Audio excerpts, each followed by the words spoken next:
पुढचं कार्ड आहे आपलं धर्मा कार्ड.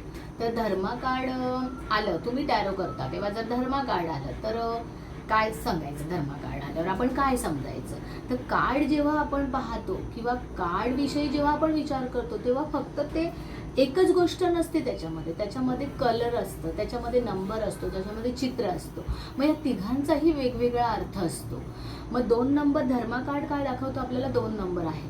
मग 2 नंबर हा चंद्राचा आहे, मनाचा कारक आहे. मग इथे मनाचा विचार करायचा थोडासा. त्याच्यानंतर कलरचं ग्रीन कलर आहे, थोडीशी ग्रीनरी आहे.